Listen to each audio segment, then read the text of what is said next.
both Christmas and Hanukkah. And here to tell us about the spiritual meaning of Hanukkah and its traditions is the author of To Begin Again, Rabbi Naomi Levy. Welcome back. Thank you. It's nice to be here, Mark. I was not here the first time, but all I've heard since I've been around here is we can't wait till we bring Rabbi Levy back. So you really set an impression here. Well, thank you. Yeah, it's absolutely. an honor. It is. Now tell me, the traditions of Hanukkah, different in this country than in Israel, or are they pretty much the same?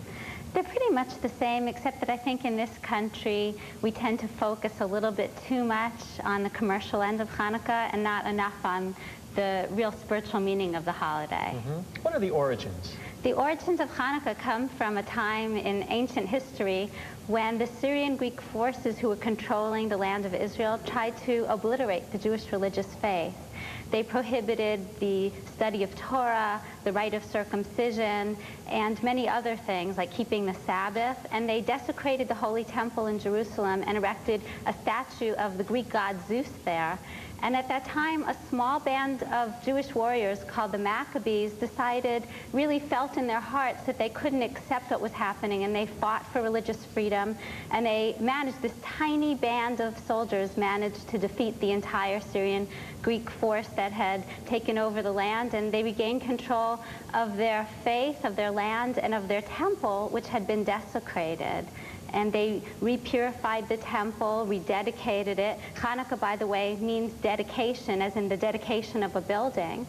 And then they tried to light the menorah that was in the temple, in their holy temple. And it was always lit 24 hours a day, eternally. But when they entered the temple, there was only a tiny pitcher of oil that could only keep the menorah lit for one day, 24 hours at most. And they lit it, and they didn't know what they would do because they had no more oil.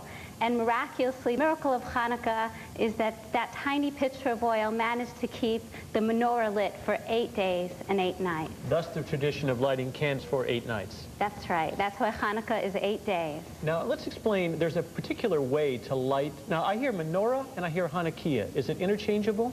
Pretty much, but it's really, officially a Chanukiah, but you can call it menorah. Menorah, okay. It's fine. Now you start with the candles on this side and light across? Actually, each day one adds a candle. So the first day you light the first candle, and the second day you light 2 candles, and you keep adding candles from right to left, but the candles are actually lit from left to right. Okay. So you add the candles from right to left and light them from left to right. And the significance of this particular candle here? That candle is called the shamash, which means the helper or the servant, and you use the shamash to light the other candles. Mm-hmm. Now there are other traditions, one of which is cooking latkes. Yes. Now when you cook latkes in a Jewish home, you can smell it about 6 blocks away, and by April, the smell is finally out of the house. That's pretty right. much. But there is significance of the latkes in the oil, isn't there? Yes. We eat foods that are fried in oil. Latkes in sort of the European people come from Europe or America, and some of the Sephardic people actually eat donuts fried in oil. Food fried in oil is the key here, and the purpose is to remember the miracle of the oil. The differentiation, just briefly for our audience, Ashkenazi Jews, Sephardic Jews. Yeah. Sephardic are? Jews that come from the Middle East, Spain. Jews are Sephardic. Jews that come from Eastern Europe, Western Europe, Ashkenazic. And although Jews are Jews, there are different traditions on each side, correct? Yeah, slight differences. Slight differences. Not huge differences. Now, this is a dreidel. This teaches Jewish kids to gamble at a young age. That's right. What this is. And explain what the letters mean and the symbolism of this. Well, the dreidel is just a little toy that is really, it's a tradition to keep children delighted about the holiday. And you can see there are 4 letters, Hebrew letters, which mean in English, a great miracle happened there in Israel. And kids spin the dreidel and they play games with the dreidel, and it's a very beautiful little custom. Now, as I remember, we used to do it with pennies. Yeah. And the one you want is gimel, because that means you get the whole pot. You get the whole pot. Right, and then this is nun. Nun means you get nothing. None. And that one is?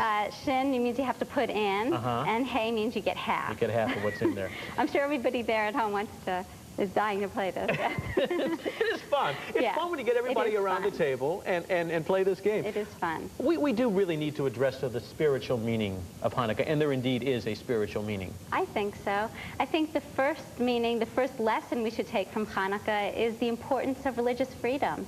That we should never take it for granted, that we should fight for people's religious freedom, that we should be tolerant of people who are different from us and who behave differently, believe differently, look differently.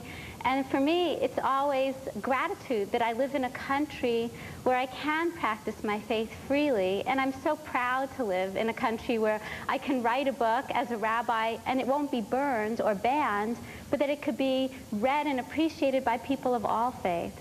And that I'm here sitting on a national television show talking about Hanukkah. I think that that's a great treat and a great honor.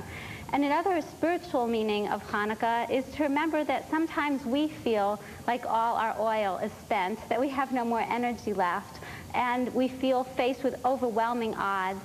And Hanukkah teaches us that in the face of whatever may come, in the face of the darkness, our response shouldn't be to hide our heads under the covers or succumb, but to light a candle and to believe that strength and miracles are there for us and that we can triumph over whatever we face. You know, you should have your own talk show.